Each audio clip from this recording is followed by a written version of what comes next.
All right, please be joined this time by the new head coach at Statesboro, Coach Matt Dobson. Coach, talking to some of the best new hires around, and I consider you one of the best new hires. So, congrats on the new job, and thanks for joining me.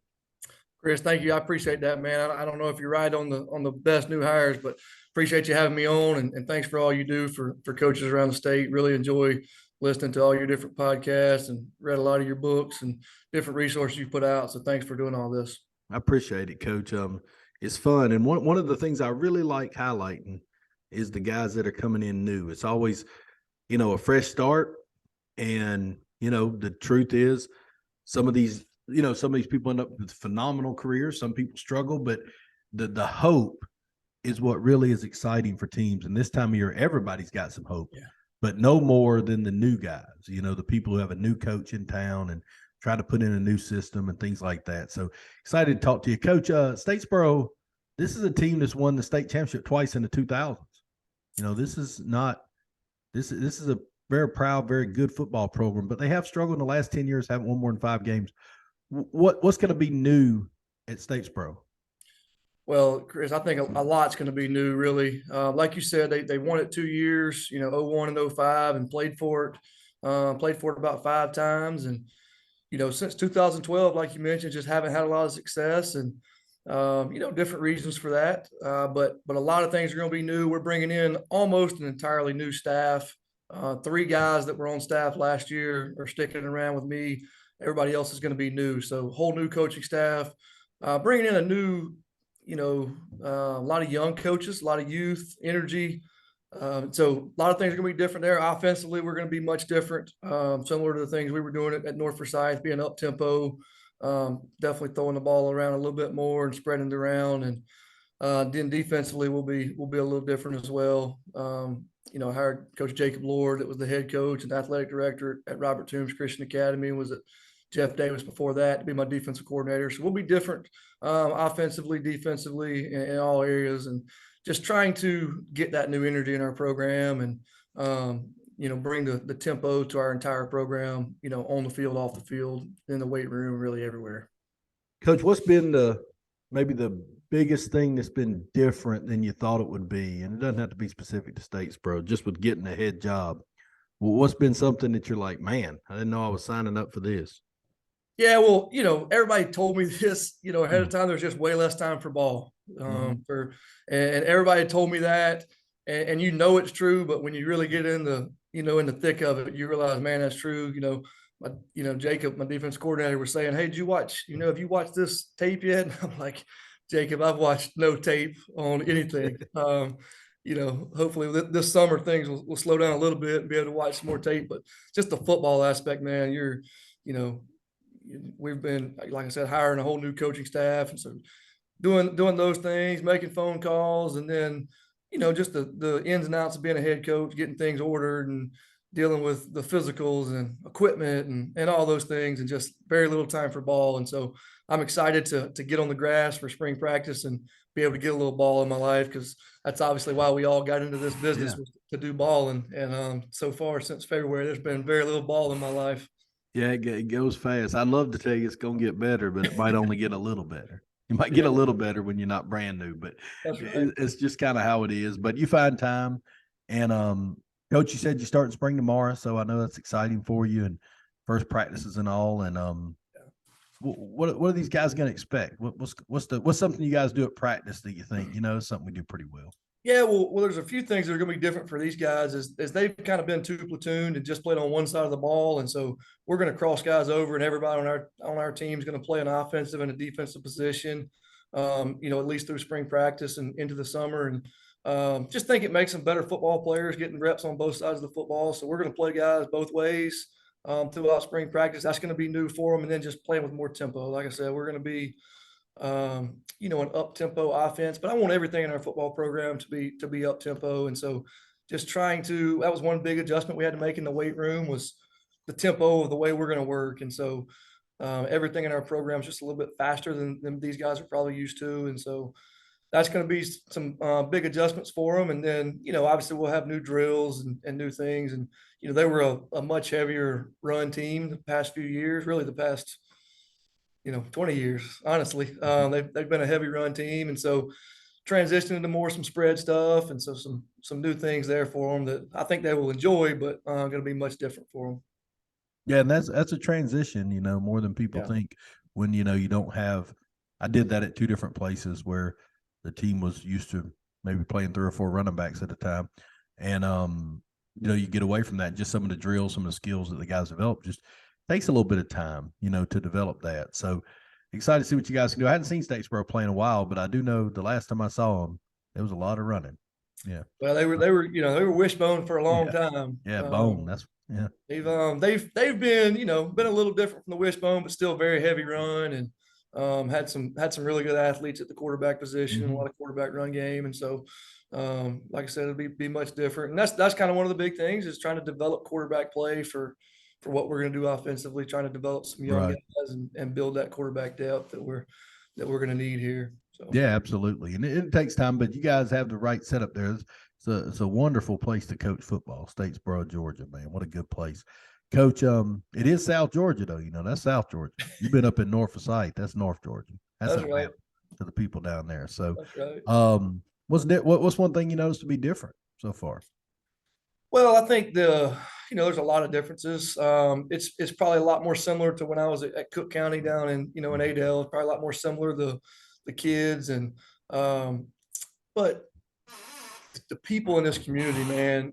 Statesboro, we have three schools in our county here in Bullock County. You got Portal High School and Southeast Bullock, but they're kind of outside of Statesboro city limits and out a little bit. And the people here in Statesboro, man, they love Statesboro football. You obviously have Georgia Southern here, and it's a big deal. And I love Georgia Southern from my playing days there. But man, Statesboro High School is a bigger deal to a lot of people in Statesboro, Georgia, than anything else. And so they love their football here. The support from the community has been incredible. They're excited. They're ready for some new energy and some change. And so we're excited about that. But just when you get in South Georgia, in Forsyth County, we had, 7 schools now. There's 2 of them open while I was up there Yeah. in my 5 years. And so, Statesboro, man, it all revolves around Statesboro High School and the town of Statesboro. Everybody says it's better when Statesboro football is doing good. And so, just that community, support and everybody caring about Statesboro football is really cool. It's got, we're not a small town, so to speak, like some other towns in South Georgia, but we are in a way. It still has that small town feel where it all revolves around Statesboro High School. Yeah, coach. Tell us a little bit about you. Anybody that doesn't know you, maybe somebody from Statesboro is listening, or other coaches. Who are some guys that were coaches that influenced you to help you get to where you are? Yeah, so growing up, I played at North Florida Christian over in Tallahassee, Florida.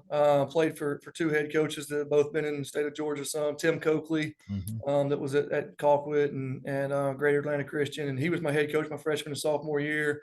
And then Robert Kraft was my head coach my junior and senior year. And then I went to Georgia Southern and played there for 4 years, and then went down to Cook County and worked there for 2 years. And then the last 5 years, I've been up at North Forsyth with Coach Robert Kraft, and he's really the guy, man. If I had to pinpoint one guy that's had the most influence on me, outside of my father, it would be Robert Kraft. Playing for him, really, I always kind of knew I would want to coach, but man, he really convinced me that's what I wanted to do. He had a huge impact on me. We stayed in touch while I was playing. He came to some games at Georgia Southern and watched me play. And we stayed in touch my 2 years I was down at Cook. And then he gave me an opportunity up at North Forsyth to come up there and coach quarterbacks and then become the offensive coordinator and play caller. And so I am forever indebted to him. He had a huge impact on me, really, groomed me to be where I'm at today. I definitely wouldn't be sitting in this chair that I'm in right now without his influence. Giving me, just in the off season, man, spending a ton of time with him and learned so much from him. And so he definitely had the biggest impact on me being a high school coach. My head coach in college, played for Coach Monken and Coach Fritz in college. Coach Fritz, had a big impact on me. Still stay in touch with both of those guys.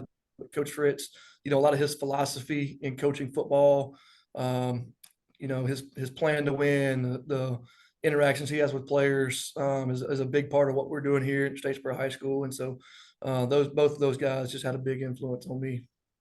Coach, you had some good ones. I'll tell you, we had a couple good teams when I was at Pickens, and when you have a couple good teams, nobody wants to play you, so you got to schedule some tough non-region games. Well, we're in like AAA, so scheduling a 7A team was tough. So we scheduled North Forsyth, and then they get them a new coach, and they took it to us a couple times. But Coach Kraft, I thought, was one of the best, and I mean this, one of the best guys that we went against the whole time I coached. Thought his guy's a great job. He conducts himself very professionally, great guy, but his teams play really hard, really physical, really well disciplined, and I'm sure you are part of that too. So I don't want to play him ever again, but I don't blame you. but he and I won't, because I do this instead. He's got me he gets to keep coaching, and I'm talking to coaching. That's right. But I do think it's neat for him, and maybe for you too, to see a player go aspire to be the offensive coordinator, because you have to go from the player that he saw as a player. I'm sure he thought you were a great player, but still a player. And then to entrust you at a whole different place with play calling responsibilities and things like that, which are, you got to really shift your mindset. One of the negatives of getting coached by or working with your coach is they still see you as a player, right? Sure. And obviously he didn't. So when you get old like me and you got some guys working for you, that have played for you, what kind of legacy does that lead? What does that mean as you hear me saying all that? Yeah, well, no, I get what you're saying completely. And I think just going up there my first year with him as an assistant coach, being just the quarterback's coach, not being the coordinator, and just working really hard. Mhm. I've heard you guys say on this podcast, heard so many people just say, go work really hard where you're at and you're going to get rewarded. And that's what I tried to do was be a loyal assistant coach, and do the best I could. And, me and him had these conversations many times is, obviously you play for a guy. And so, I learned offense from him. Right. And being, doing a lot of those same things, but still going out and learning and doing new things. And so that's what I always try to do, was go out, learn new things, new schemes, new ways to do things, and not stay the same. And so, I think he probably saw some of those things that I was always trying to get better and improve. And so, but just working really hard as an assistant, being loyal to him, and you know, being where my feet were at. I think he saw that I was willing to work really, really hard. And it is a unique relationship, because now, my wife and his wife are really good friends, and he's one of my best friends to this day. And we still, we talk a lot since I've been in this role, and talk about, the things we've talked about have shifted a little bit, and being, head coaches. But yeah, the impact he had was just so good. And so, he knew from an early age that I wanted to be a coach. And so he really helped groom me for that. And um, never, it was an interesting relationship, but he never pushed things on me that I didn't want.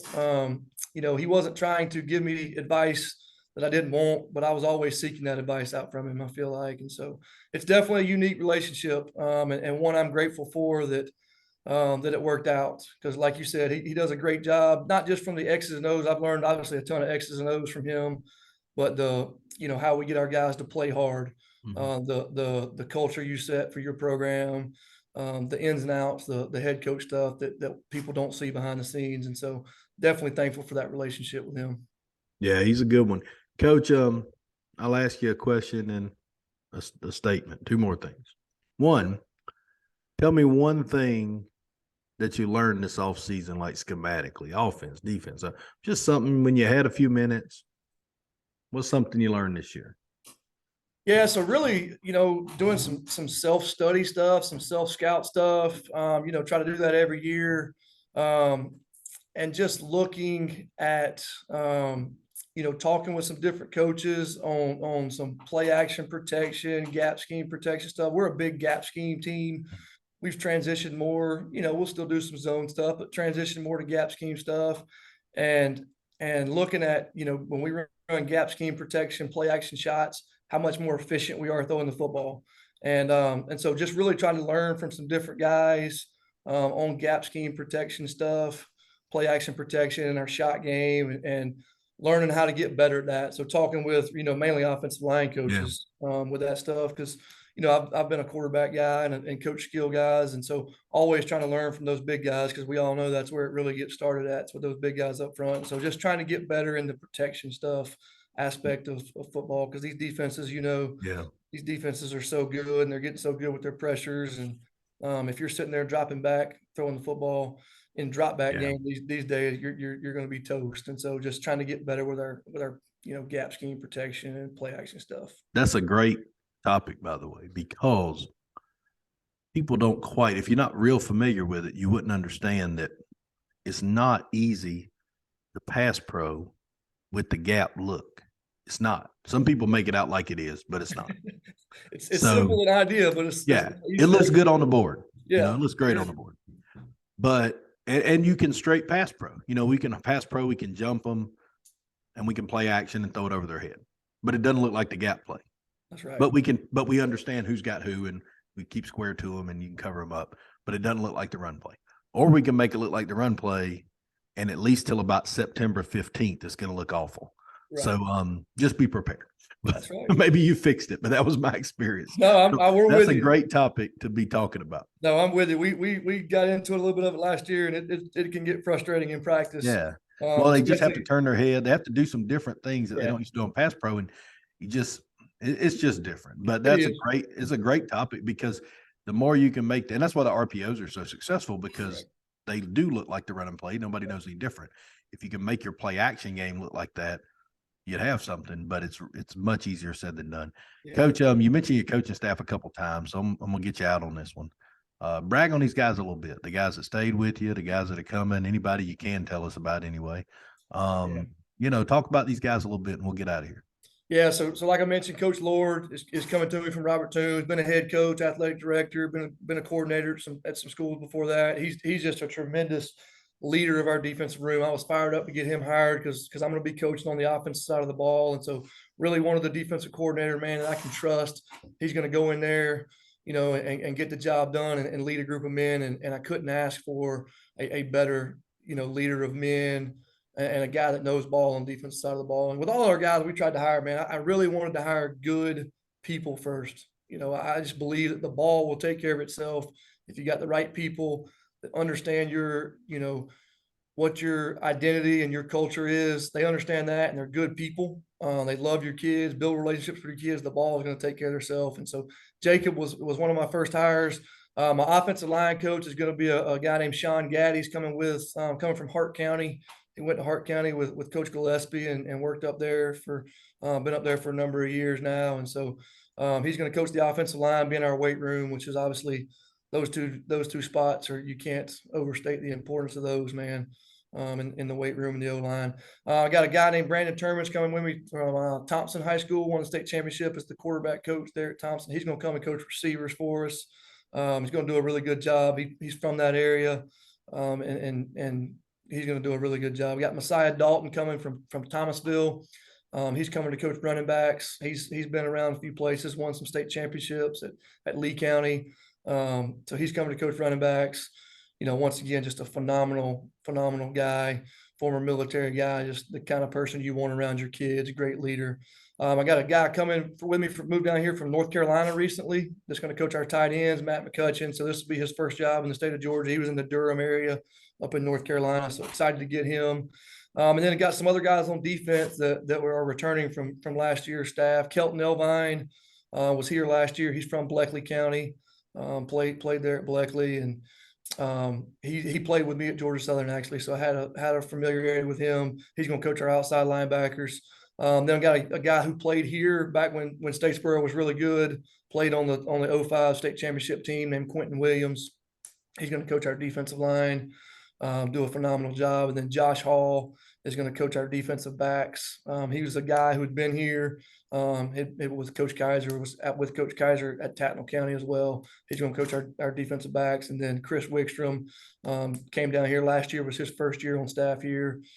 He was from Northgate High School. So he's our head wrestling coach, going to help on the offensive and defensive line. So he's excited about all those guys. We got a really good staff. In a year like this, you guys have talked about it on the podcast. You see it all over Twitter. everybody needs coaches. And so being able to hire as many guys as I did, I feel very, very fortunate. Like we got some good quality guys. I feel like we hit some home runs with these guys, and you know, just very fortunate because so many good quality programs and good quality head coaches are looking for assistant coaches. Mhm. And so to be able to get the quality of guys that we got, man, I feel very fortunate. And my principal, Mr. Wright, Keith Wright, he did a great job of getting the teaching slots there for me, getting me a lot of PE slots and teaching slots in the building to hire guys. And so can't say enough about our leadership here at the school. They understand the importance of having, you know, good quality coaches, having them in the building with us. And so just can't brag on them enough. They understand how important that is and let me do that. Coach, I was going to say, man, that's pretty impressive. Get that many people hired, and you took that from me. But you're 100% right. That's a feat, man. It says a lot about you, but I'll tell you what else it says a lot about Statesboro. Statesboro is a great community. You know, anybody that knows Georgia knows that. And it's going to be exciting to see what you guys can do there. You know, as an HR guy, I'm also comes to mind that you won't be hurting for student teachers. You'll always have some guys in the wing if you play your cards right. You're You right. always have some guys in the wing. That's an advantage, man. You're right. We're you know, and there's a lot of students in the coaching program there at Georgia Southern. I've already talked with the you know, the director of the coaching program there at Yeah. Georgia Southern. Said, man, if you got guys that are interested in coaching ball and they need some volunteer hours or just want to come out and help us out, man, let us know. And so that is a big benefit. Like you said, the student teacher part, and then the coaching program they have there will be a huge benefit for us. Well, Coach, looking forward to following you guys this year. I know you're busy. You start spring tomorrow, so appreciate you taking some time to talk to me. Really good to talk to you, and I hope to catch up to you later in the year. And wish you the best, man. Really, congratulations on the new job. Yeah, well, thank you, man. I appreciate it. Like I said, thanks for all you guys do for the coaches in the state of Georgia. We really do appreciate it. Take care, Coach.